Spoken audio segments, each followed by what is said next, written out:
두 번째 산이란 제목으로 제가 말씀 나누겠습니다. 데이비드 브룩스라는 분이 두 번째 산이라는 책을 저술을 했는데 우리가 잘 아는 빌 게이츠는 이 브룩스의 책 인간의 인격, 품격이라는 책과 두 번째 산이라는 책을 통해서 자신의 삶의 균형을 찾았다라고 할 정도로 이 브룩스의 책은 굉장히 시사하는 바가 큽니다. 그래서 그는 두 번째 산에서 삶은 혼자가 아닌 함께 이야기다라고 부제를 붙입니다. 이야기는 약간 나름 이렇습니다. 인생에는 두 번째 산이 있습니다. 누군가 이 두 번째 산이 있다는 것을 모르고 첫 번째 산만 오르면서 많은 사람들은 그것이 인생의 전부라고 생각합니다. 어쩌면 우리는 이기적인 충동으로 가득한 세상에 살아가고 있습니다. 그래서 남보다 뛰어나고 싶은 욕구, 세상에 이름을 남기고 싶은 욕구, 재산, 권력, 지위, 기타 등등 갖가지 것들의 욕구로 가득 차 있고 넘쳐 흐릅니다. 그것을 쟁취하는 것을 우리는 첫 번째 산에 오른 것이다 라고 이야기하고 우리는 그것을 향하여서 끝없이 달려갑니다. 그래서 어쩌면 우리가 지금 온 사회가 고통을 겪고 있는 LH의 문제나 보궐선거로 인해서 혼란스러운 이것이 어쩌면 저는 이거와 별반 다르지 않다라고 생각합니다. 제가 어제 저녁에 비신자들과 식사를 나누었습니다. 오랫동안 식사하고 이야기를 나누면서 그들의 얘기가 뭐냐면 결국 어떻게 하면 이 첫 번째 산에 오를까, 그리고 어떻게 그 첫 번째 산에 올라서 내가 내 삶을 만족하게 누릴까에 대한 이야기가 사실은 전부였습니다. 그래서 시간을 두고 제가 두 번째 산에 대한 이야기를 소개하고 복음에 대해서 소개하기를 저는 기도하고 기다립니다. 자, 아무튼 우리는 그 첫 번째 산에 오르기 위해서 그 욕구를 채우기 위해 그것이 혈안이 되면 자신의 삶도 망가지고 그리고 다른 사람의 삶까지 파괴하는 것을 우리는 주변에서 너무 많이 보게 됩니다. 그래서 오늘 우리는 본문에서도 두 번째 산은 보지 못하고 첫 번째 산에만 머무르고 오르고자 하는 한 개인 그리고 공동체가 어떻게 파괴되어져 가는 것을 우리는 본문을 통해서 오늘 살펴보고자 합니다. 사사기 3장 7절부터 16장 31절까지는 하나의 큰 단락입니다. 사사기의 특징적 구조인 배교, 심판, 간구 그리고 구원이 반복되는데 점점 그것은 하향적으로 치닫고 있죠. 그래서 지난 7장에서 우리가 하나님은 기도원을 부르셔서 미디안에게서 승리를 하게 하셨지만 오늘 8장에 넘어오면서 기도원은 개인적으로 실패한 삶을 우리에게 보여줍니다. 그래서 오늘 본문은 크게 세 부분을 나누어서 살펴봅니다. 먼저 1절에서 21절까지는 기도원이 에브라임이 설득하고 두 번째 전쟁을 치르는 이야기가 21절까지 나오고 그다음 왕이 되기를 거부한 기도원이 금 에봇을 만드는 어처구니 없는 일을 벌이는 이야기가 28절까지 나옵니다. 그리고 마지막 35절까지 기도원은 죽고 드디어 이스라엘은 다시 하나님을 버리고 배교하는 이야기가 35절까지 나옵니다.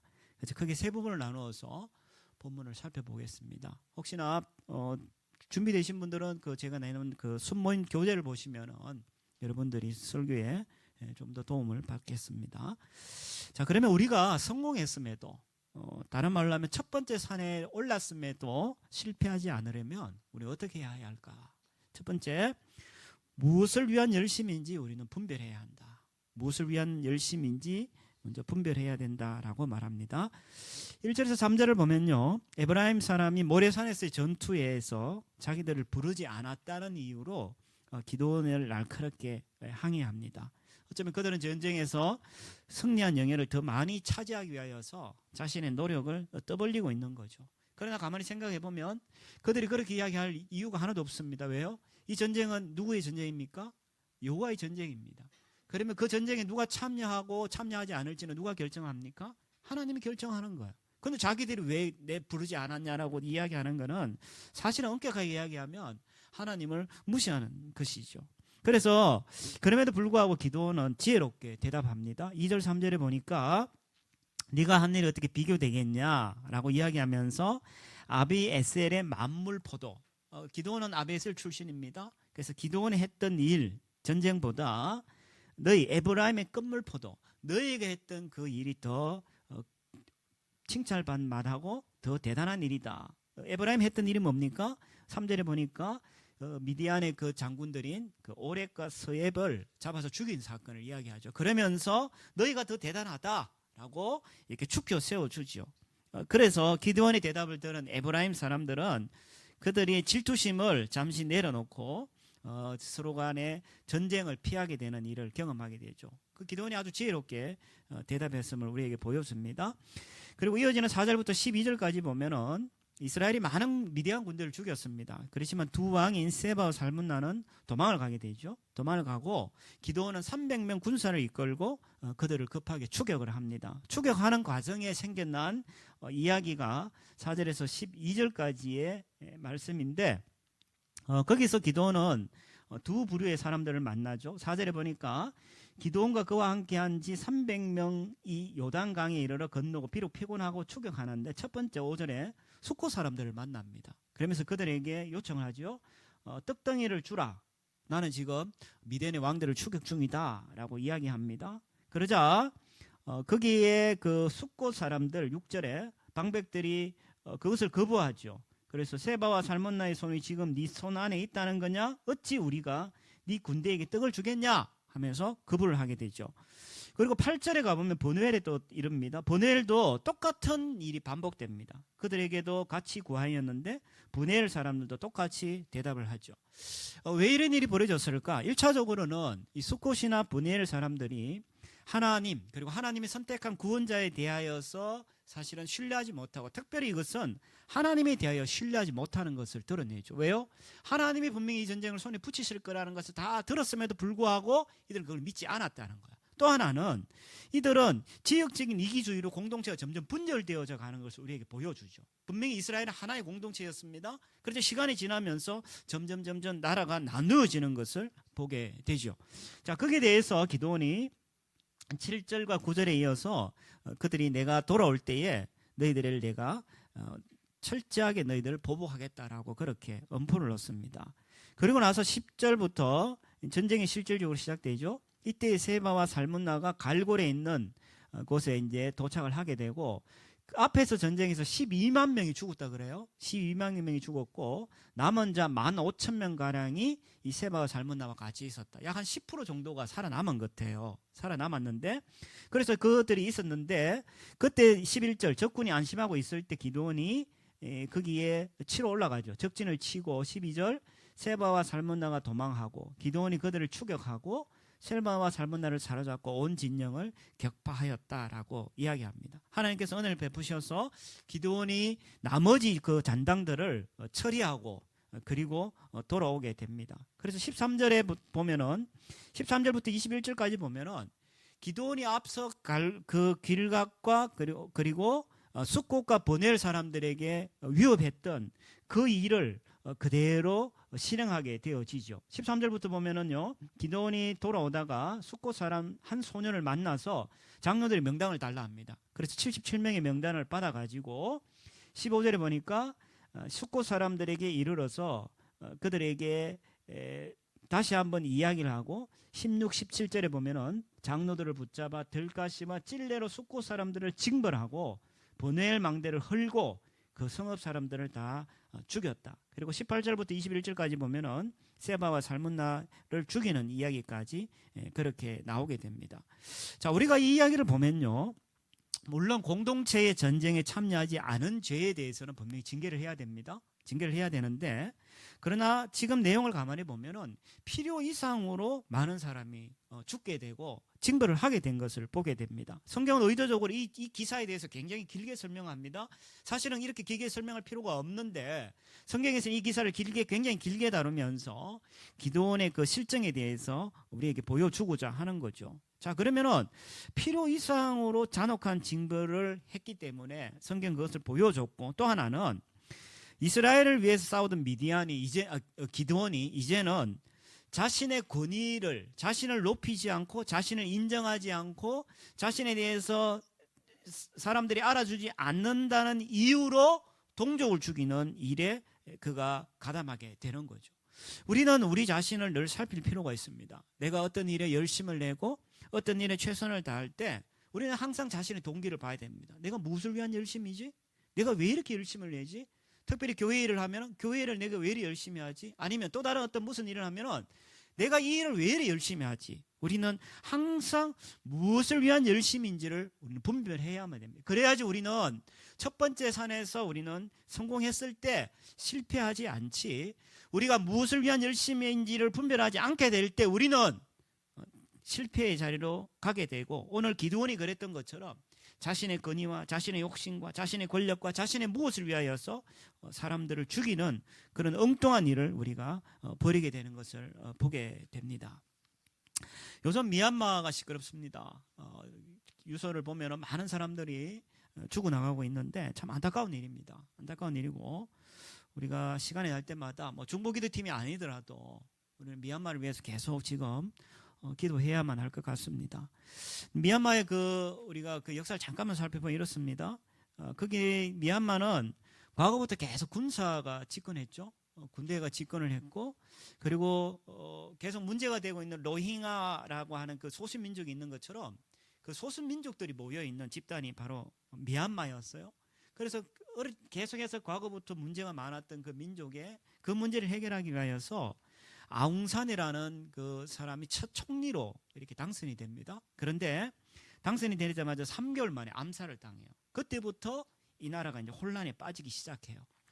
그리고 나서 그들이 이제 영국의 식민 지배를 받으면서 의원 내각제를 도입했는데, 이 미얀마라는 나라의 분위기나 그 군부가 지배하고 있는 그 상황에서는 사실 의원 내각제가 맞지 않는데, 이 의원 내각제를 도입하면서 누가 리더로 다시 부각되냐면 아웅산의 딸인 아웅산 수치가 이 집권의 리더로 이제 서게 되죠. 그러면서 문제가 생기는 거야. 아웅산 수치가 이제 집권하게 되니까 다시 그걸로 인하여서 군부에 대해서 이제 압력을 가하게 되죠. 압력을 가하게 되니까 군부가 또 들고 일어나죠. 그러면서 아웅산 수치를 가택연금하고, 가택연금하니까 서방에서 또 압력을 주면은 경제적으로 어려워지죠. 그럼 또 가택연금을 해제하면 아웅산 수치가 또 나와서 군부가 타도돼. 그럼 군부가 또 가택연금을.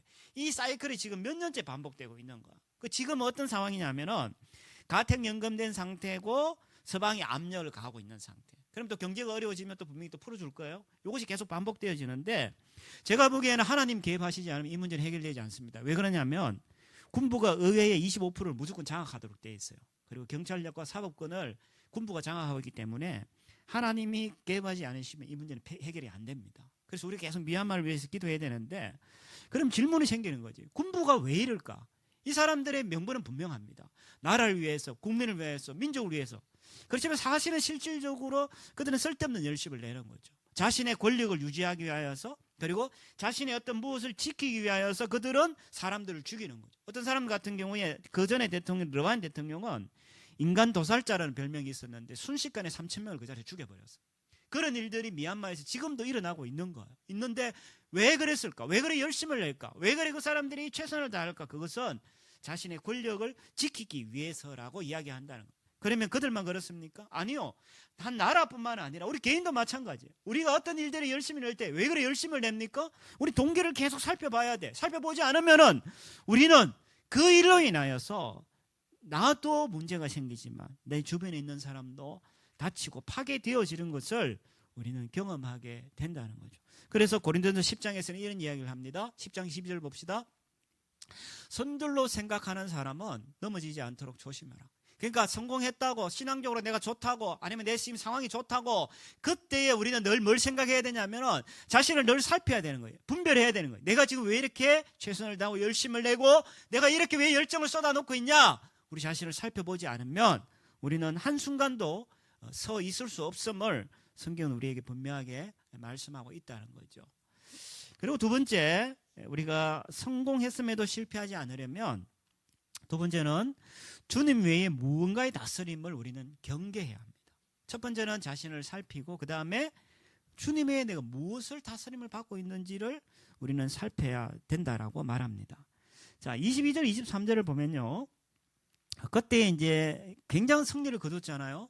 13만 5천 명을 그 자리에 다 썰어버렸으니까 얼마나 대단한 승리입니까? 근데 그때에 이 굉장한 승리 이후에 이스라엘 사람들은 이렇게 이야기합니다. 이스라엘 사람들이 기드온에게 이르되 당신이 우리를 미디안 손에서 구원하셨으니. 봐요. 쓸데없는 열심을 내니까 사람들이 누구에게 주목을 하냐면 사람에게 주목을 하는 거야. 누가 구원했습니까? 하나님이 구원했단 말이에요. 그런데 사람들 누가 구원했다 착각해요? 기드온이 구원했다고 이야기하는 거예요. 그러니까 하나님께 가야 될 것을 기드온이 가로챈 거야. 그래서 사람들은 기드온에게 이야기합니다. 당신이 우리를 구했으니까 당신과 당신의 아들과 당신의 손자가 우리를 다스려 주십시오. 다른 말로 하면 당신이 왕조를 세워서 우리를 다스려 주십시오라고 그렇게 요청을 합니다. 그때 23절 기드온이 이야기합니다. 내가 너희를 다스리지 아니하겠고 나의 아들도 너희를 다스리지 아니할 거고 여호와께서 너희를 다스릴 거다. 기드온은 정확하게 이야기했습니다. 사람이 다스리는 게 아니라 하나님이 다스릴 겁니다. 신정 정치에 대해서 이야기를 했죠. 그러나 24절 이하에 나오는 내용을 보면은 그렇지 않음을 우리는 보게 되죠. 자, 기드온은 왕권을 거부했지만은 24절에 왕에 부응하는 영향력으로 일종의 세금 형식인 금귀고리를 백성들에게 요청을 하죠. 24절에 봅시다. 내가 너에게 요청할 일이 있는데 각기 탈취한 귀고리를 내게 줘라 하였으니 이스라엘 사람들이 금귀고리 25, 26절에 보니까 우리가 즐거이 드리리이다. 그리고 탈취한 귀고리를 가운데 던졌고 기드온이 요청한 금귀고리와 뿐만 아니라 또 초승달 장식들, 폐물, 그리고 왕들이 입었던 자색 의복, 그리고 낙타목에 들었던 사슬을 그들에게 가지고 왔다라고 이야기하죠. 그래서 백성은 기드온의 요청대로 금귀고리뿐만 아니라 다양한 전리품들을 가지고 그에게 바쳤음을 성경은 우리에게 보여줍니다. 근데 이제 심각한 일은 이제 비로소 벌어지죠. 27절을 보면요. 자, 졸고 계시는 분도 계신데 우리 27절 같이 한번 읽어봅시다. 집에서 예배 드리시는 분들도 시작.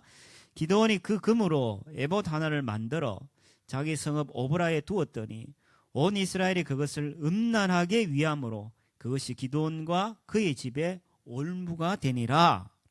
기드온이 받은 금으로 에봇을 만들고 자신의 고향 오브라에 그것을 두게 됩니다.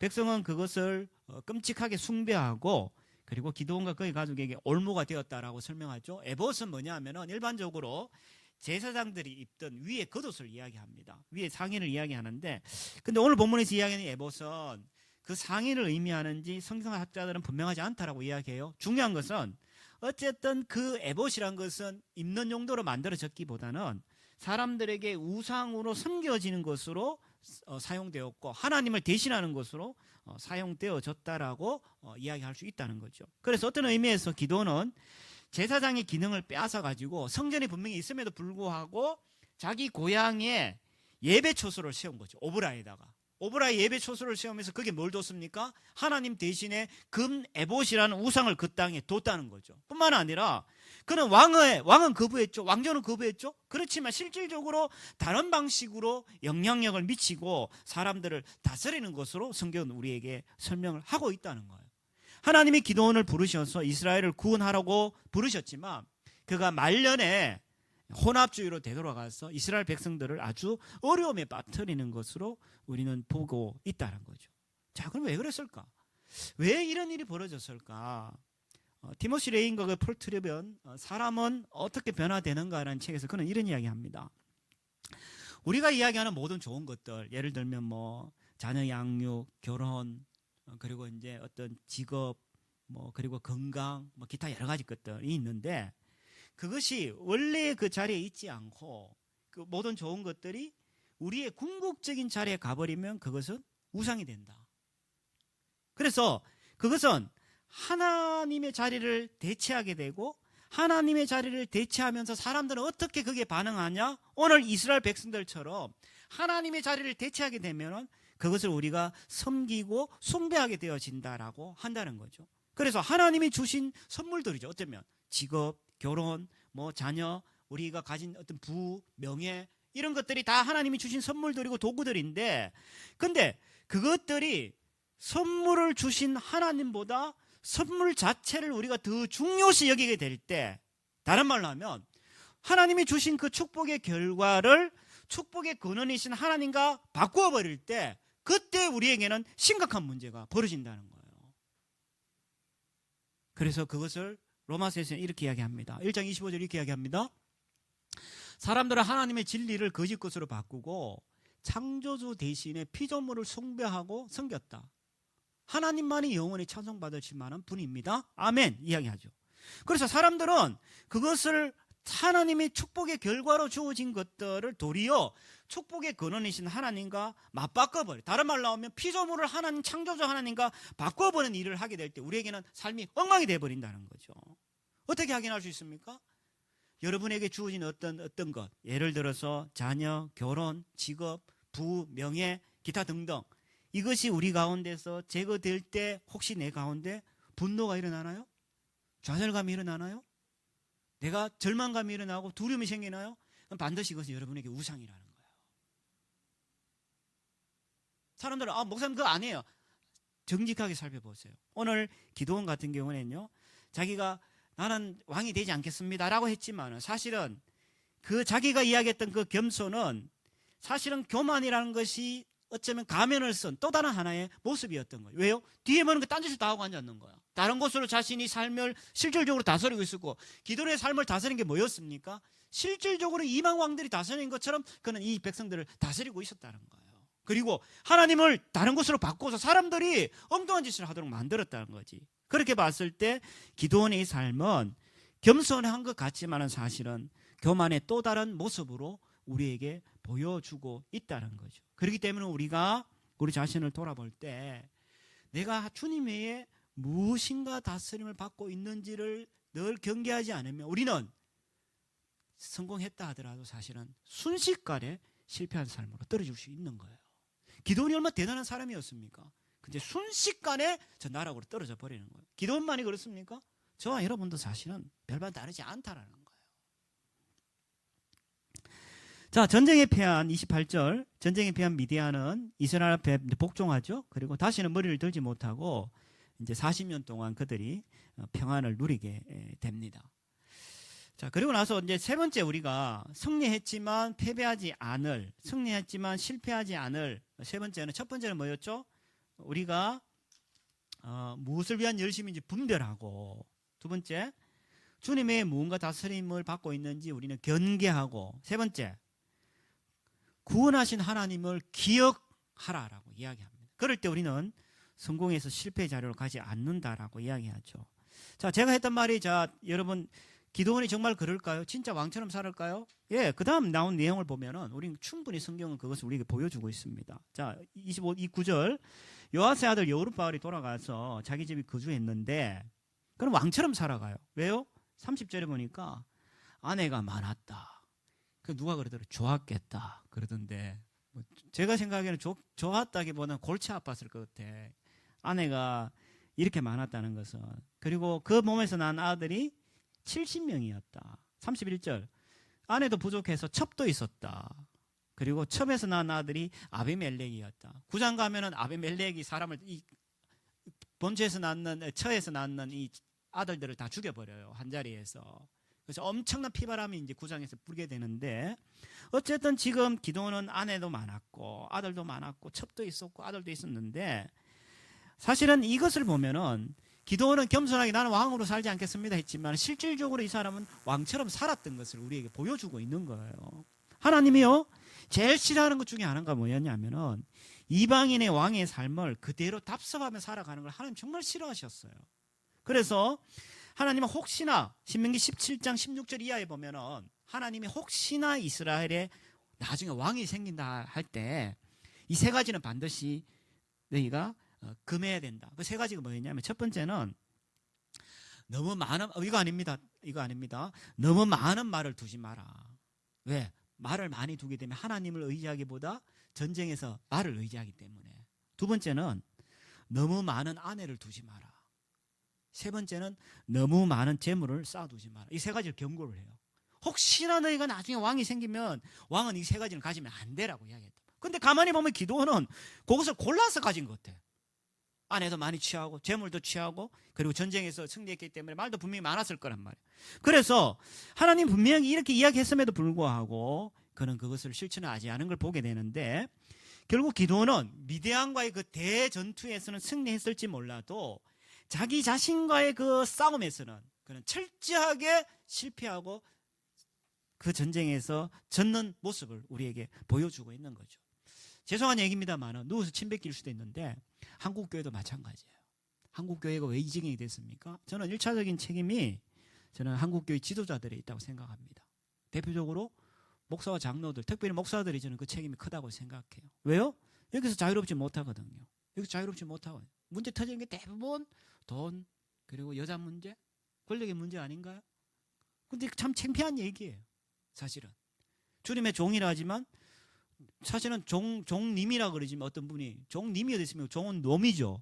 자기를 종님이라 이야기하고 그런 일들을 하면서 자신과 자신의 돈과 권력을 막 누리면서 한국교회를 시끄럽게 하고 있는 분도 계시죠. 그리고 교회를 세습하기도 하고 그런 걸 보면은 지금 여기 딱 맞아 떨어지는 한국교회의 모습을 보면서 우리가 비판하는 것으로 그치는 것이 아니라 우리는 그것을 가슴에 품고 우리는 계속 기도해야만 합니다. 하나님, 이 한국교회를 하나님 깨워주시고 한국교회를 고쳐주십시오. 하나님 정말 온 상처투성인 한국교회를 하나님 깨워주시고 싸매어 주십시오라고 우리는 기도해야만 합니다. 자, 이어지는 내용을 보면요. 거기까지도 좋아요. 근데 더 심각한 문제가 이제 33절부터 이제 벌어지죠. 기드온이 죽자 말자 마치 기다렸다는 듯이 이스라엘이 다시 바알을 음란하게 섬깁니다. 33절이 이렇게 하죠. 기드온이 죽으면 이스라엘 자손이 돌아서서 바알을 따라가 음행하였고 또 바알 브릿을 자기들의 신으로 삼고 그죠? 그들이 마치 기다렸다는 듯이 이스라엘이 다시 바알을 섬기는 것을 보게 되죠. 그런데 이 빌미는 누가 제공했습니까? 기드온이 제공한 거예요. 우상 숭배의 빌미를 기드온이 제공했고 여러분 재밌지 않나요? 29절에 보면요. 기드온이라는 이름을 쓰지 않고 기드온이라는 대신에 여룻바알이라는 이름을 성경 기자가 기록을 해요. 계속 기드온이라고 이야기했다. 왜 그랬을까? 여룻바알이 어떨 때 얻었던 이름인가요? 여러분 혹시 아시나요? 기드온이 초창기에 하나님 앞에 부름받고 나서 바알의 산당을 막 깨부수고 난리치겠을 때 얻었던 별명이 뭐예요? 여룻바알이에요. 그런데 의의가 없지 않아요? 여룻바알이라고 이름하고 있는데 그 여룻바알이라는 이름 그가 잘못한 것 때문에 이스라엘 백성이 다시 바알 신앙으로 돌아갔다라고 이야기하는 거예요. 웃기지 않나요? 너무나 아이러니한 거예요. 그가 바알을 부시고 얻었던 그 별명이 오히려 말년에 이르러서 그로 인하여서 이스라엘 백성이 바알을 섬기는 그런 모습으로 돌아가는 것을 우리에게 보여줍니다. 그리고 그것도 부족해서 이 34, 35절에 보면은 이스라엘 백성은 하나님의 모든 구원 행위에 대해서 감사하거나 경배하지 않고 그들은 바알 버릿을 세우고 그리고 35절에 보면은 여룻바알이라는 또 이름도 여룻바알이 나오죠. 여룻바알이라는 기드온 그리고 이스라엘을 베푼 은혜를 따라서 그의 집을 후대하지도 않았다라고 이야기합니다. 결국은 영적인 지도력이 상실되니까 바알 신앙이 다시 살아나고 그리고 9장에 이어지는 아비멜렉이 기드온의 아들들을 쉽게 죽이는 살인이 그렇게 쉽게 벌어지는 일들이 결과적으로 벌어지는 거죠. 결국 기드온의 삶은 실패한 삶인 거예요. 자, 우리가 이제 앞에 세 가지 말씀을 보면서 성공했음에도 우리가 실패하지 않으려면 우리는 하나님 은혜를 기억하고 그의 다스림을 받고 끝까지 충성해야 되는데 그건 세 가지로 드러난다 그랬죠. 먼저는 무엇을 위한 열심인지 분별해야 된다. 늘 분별하면서 살아야 된다. 분별하고 두 번째 내가 주님의 무엇을 다스림을 받고 있는지 우리 늘 경계해야 돼. 살피지 않으면 우리는 순간 다른 거에 지배를 받아. 세 번째 구원하신 하나님을 늘 기억해야 됩니다. 그래서 이 구원하신 하나님을 기억할 때 이스라엘 백성은 아마 이걸 잘 알았던 것 같아요. 그래서 신명기 6장에 이런 이야기하죠. 한번 보여줄래요? 신명기 6장에 이런 이야기합니다. 오늘 내가 네게 명하는 이 말씀을 너는 마음에 새기고 7절 이것을 가르치고 이것을 강론하며 8절 내 손목에 메고 그리고 내 미간에 붙이고 그리고 문설주와 바깥문에 기록해라. 왜 그랬을까? 우리는 하면 하나님 은혜를 잊어버리거든. 그러니까 막 붙여놓고 발라놓고 갖고 다니면서 기억하라는 거야. 왜? 그래야지 우리가 정신 차리지. 아니면 순간 우리는 바알 신앙으로 돌아가 버린다는 거예요. 그래서 계속해서 하나님의 은혜를 우리가 기억할 필요가 있는데 성경은 뭐라고 이야기합니까? 바로 말씀을 계속 마음에 새기고 그래서 우리는 매 순간 복음을 자신에게 선언해야 되는 거야. 그러지 않으면 우리는 순간 하나님 말씀을 잊어버리고 하나님의 은혜를 잊어버릴 수 있다는 거죠. 자, 그런데 이렇게 우리가 분별하고 경계하고 기억하려고 할 때 우리를 계속 막아서고 우리를 그렇게 하지 못하게 하는 것들이 있어요. 그게 뭘까요? 그것은 바로 아까 우리 조금 전에 이야기했습니다만은 하나님보다 하나님이 주신 어떤 선물, 예를 들면 부와 그리고 권력과 명예와 이런 것들을 우리는 자꾸 더 높이고, 또 높일 뿐만 아니라 우리도 모르는 사이에 그것의 다스림을 받고 있기 때문에 우리의 삶은 성공했음에도 불구하고 곧바로 실패하는 삶을 살게 되는 거죠. 우리가 이미 기도원에서 보지 않았나요? 기도원에 보니까 26절에 아까 제가 그런 이야기 했죠. 기도원이 요청한 금고리 무게가 마치 금이 1700세겔이고, 그리고 왕들이 입었던 자색옷, 사실은 이미 이 기도원은 군주제의 상징인 두 가지 금과 보라색 옷을 이미 취한 거예요. 이미 그는 이미 그것에 대해서 갈망하고 그것의 다스림을 받고 그것에 이미 그런 묶여 있었던 것을 우리에게 보여주죠. 뿐만 아니라 자기가 이룬 그 성공, 그 개인적인 성공일 수도 있는데 그것을 자기가 사유화해서 그 특권을 더 확장시키고 자신을 더 높이고 다른 사람을 지배하고 다스리려고 하는 것으로 자꾸만 나아가는 것을 보게 되죠. 결국 그게 뭡니까? 우리로 하여금 실패하는 삶으로 이끌어 간다는 거. 그게 대표적인 게 뭐냐 하면은 27절에 나오는 금 애복과 오브라의 그것을 다시 예배 처소로 만들었던 것이 바로 자신의 그 부와 권력을 사유화하고 자신을 높이고 사람들을 더 지배하고 다스리려고 하는 그런 모습이 바로 그렇게 나타났다라고 볼 수 있다는 거죠. 이런 것들이 우리로 하여금 하나님의 그 다스림을 받고 하나님의 은혜를 기억하고 그리고 내가 하나님 앞에서 살아가는 것을 계속 방해를 하게 된다는 거죠. 자, 우리가 앞에서 제가 첫 번째 산에 대한 얘기를 계속 이야기를 했는데 사람들은 첫 번째 산을 찾아서 이제 살아가죠. 그리고 실질적으로 첫 번째 산을 향하여서 소위 이야기하는 자신의 인생 과업을 수행합니다.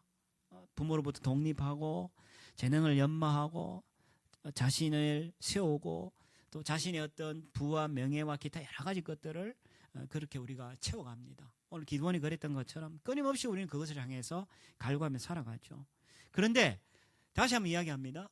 그 첫 번째 산이라는 것이 우리 인생의 최종 목적이 될 때 반드시 우리는 내가 그것을 누리는 것 같지만 사실은 그것의 다스림을 내가 받게 되어 있어요. 그것에 의해서 내 삶이 떨어져나갔다 하거든. 나도 원치 않지만 나의 의지와 상관없이 그것에 내가 다스림을 받게 되고 다스림을 받게 되면은 자신의 삶은 물론 다른 사람의 삶까지 파괴되어지는 걸 우리는 옆에서 너무 많이 봅니다. 그리고 여러분 그거 아시나요? 이런 첫 번째 산을 이렇게 표현해서 죄송합니다.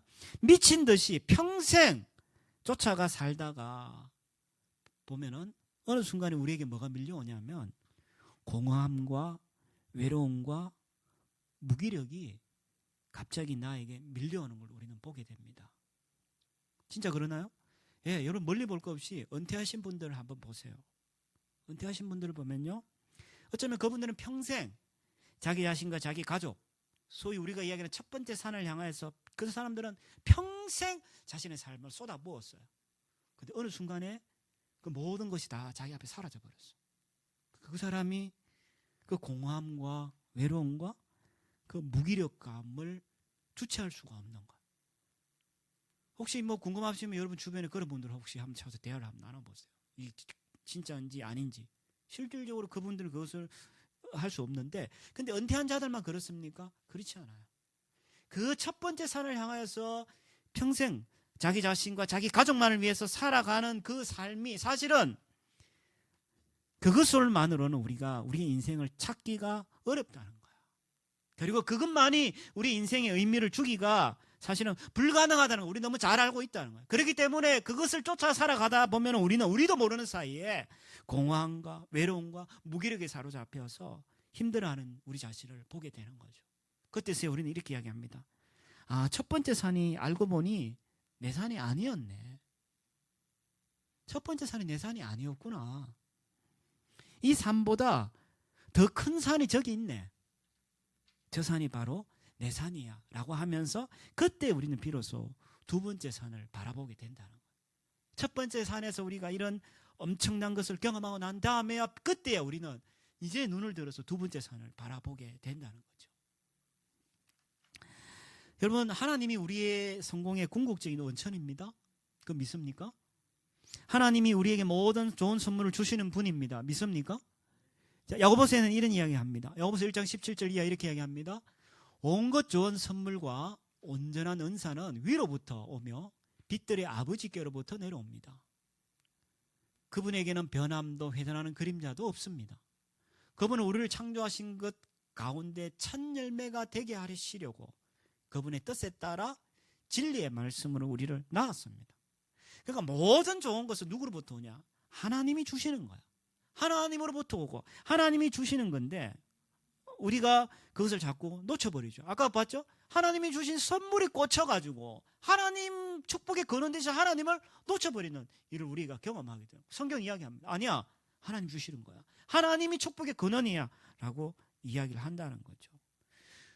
그래서 우리가 이것을 놓치면 되지 않고, 그리고 우리가 예수 그리스도의 삶을 바라보면서 또 다른 우리가 생각을 갖게 되어지는 거죠. 예수님은요, 부와 권력으로 자신을 더 높이고 다른 사람을 지배하려는 유혹을 예수님은 거부하셨죠. 자기가 그런 위치에 있음에도 불구하고 거부하셨어요. 자, 누가복음 4장의 말씀을 보여주세요. 예수님이 시험 당하시는 이야기입니다. 마귀가 예수님을 높은 곳으로 끌고 가서 순식간에 세상 모든 나를 보여주죠. 그리고는 마귀가 이렇게 이야기합니다. 내가 모든 권세와 영광을 당신에게 주겠어. 그리고 내가 주고 싶은 사람에게 주는 건데, 다음 절, 그러나 당신이 내게 경배하면, 마귀에게 경배하면 모두 당신의 것이 될 것이요. 그래서 예수님 대답하셨다.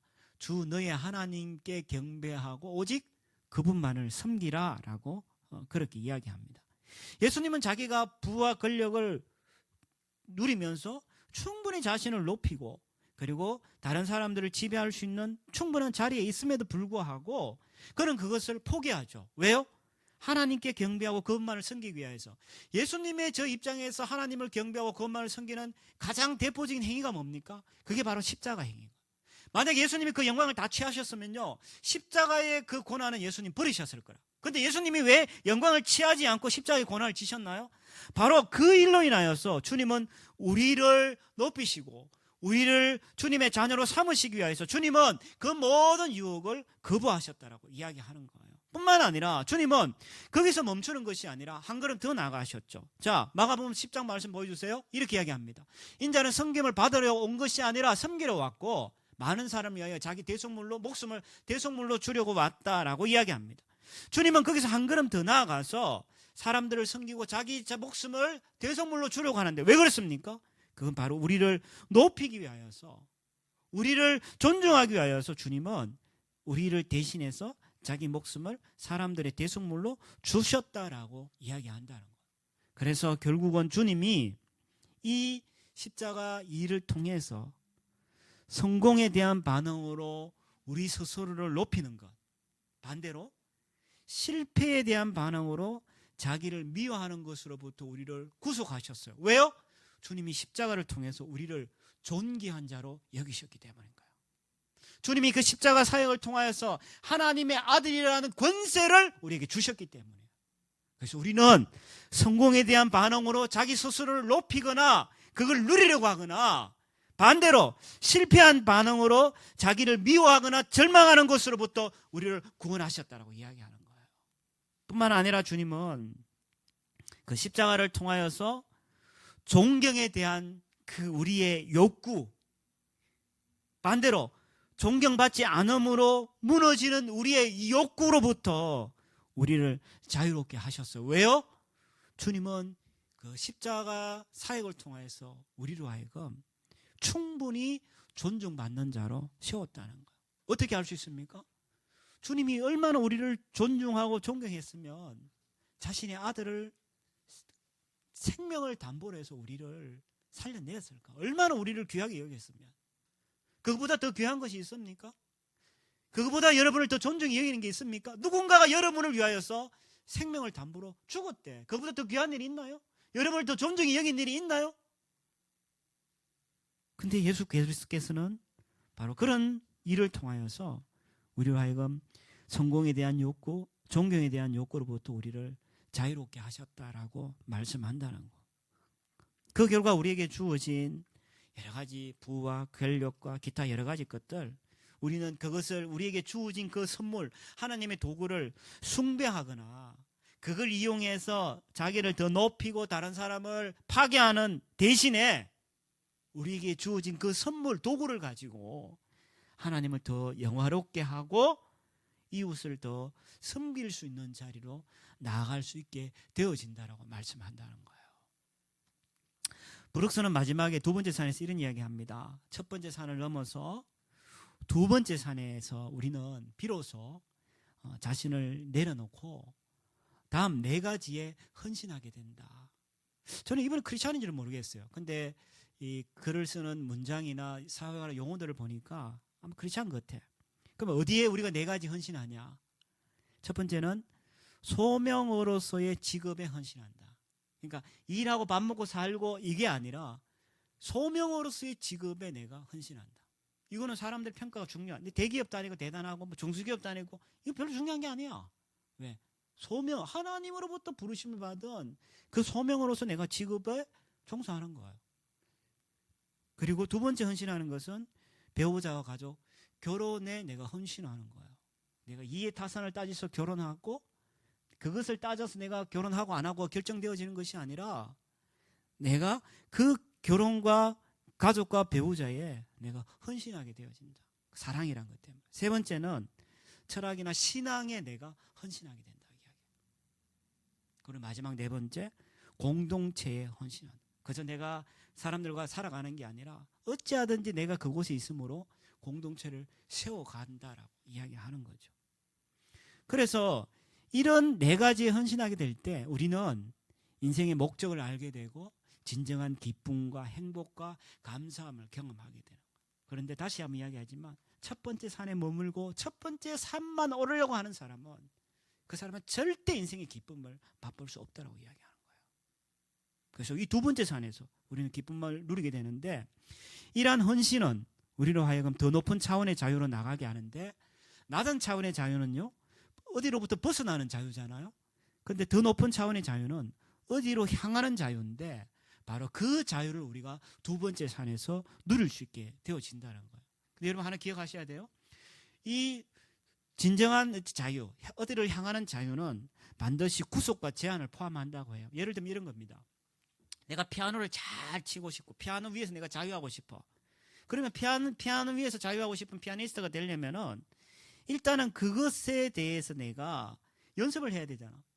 연습을 하고 뭐 때로는 10시간 뭐 20시간 뭐 몇 날 며칠 연습을 해야 되는데 하루 종일 빈둥거리고 지 하고 싶은 거 하고 뭐 내 먹고 싶은 거 먹고 이러면서 내가 내 욕구의 노예가 되어가지고 내가 피아노에서 자유롭다? 이건 거짓말이야. 그래서 우리는 두 번째 산에 있는 우리가 두 번째 산에서 자유를 우리가 포기하면서 우리는 더 큰 자유를 얻는데 바로 우리가 자유롭게 만드는 것이 뭐냐? 바로 스스로를 구속하고 제한하는 그것이 바로 헌신과 연결되어진다라고 이야기하는 거예요. 저는 이걸 마무리하면서 이렇게 이야기하고 싶어요. 그러면 내가 진짜 헌신할 수 있을까? 내가 진짜 내 노력과 내 열심으로 헌신할 수 있을까? 아니요. 우리는 할 수 없어요. 왜요? 주님이 우리를 위한 헌신, 자신의 그 목숨을 사람들의 목숨의 값으로 지불한 주님의 그 헌신이 우리 가운데 삶의 기초가 되어질 때 우리는 첫 번째 산에 머무르는 것이 아니라 두 번째 산에 이르게 되고 거기서 우리는 좀 더 나은 것에 헌신하게 되고 그 헌신을 통하여서 진정한 삶의 기쁨과 감사와 행복을 누리게 되어집니다. 제가 어제 그 비신자하고 이제 식사를 하면서 두 가지 생각이 들었어요. 하나는 참 열심히 사는구나. 열심히 사는구나. 40대 중반쯤 됐는데 아직까지 자기가 무엇을 하고 싶은지 몰라서 하고 싶은 일을 자기는 이것저것 다 찾고 있습니다. 직장생활 하면서. 계속 그러고 있다 그래요. 내가 보면서 응원했어요. 응원합니다. 열심히 사십시오. 근데 사실 마음 한켠에서는 어떤 생각이 들었냐면은 그게 정말 당신을 행복하게 할까? 당신에게 그게 자기가 하고 싶은 일 찾는다고 해서 그게 정말 당신에게 기쁨을 줄까? 내 말은 안 했지만 그 내면 속에 제게 그런 생각이 들었어요. 그러면서 이번에게 꼭 내가 복음을 꼭 전해줘야 되겠다. 진짜 행복과 자유와 기쁨이 어디에 있는지. 그래서 여러분들이 혹시나 오늘 이 말씀을 보면서 나는 기도원과 달라라는 생각을 할 수 있지만 사실은 우리는 기도원과 다를 바가 하나도 없습니다. 그래서 오늘 말씀을 마무리하면서 첫 번째 산에 머무르지 말고 두 번째 산을 바라보면서 그 두 번째 산으로 나아갈 수 있는 힘은 바로 예수 그리스도로부터 시작되어집니다. 그 복음을 인하여서 두 번째 산에 오르며 기쁨과 행복과 자유함을 누리는 저와 여러분의 인생 되기를 주의 이름으로 축원합니다. 기도합시다.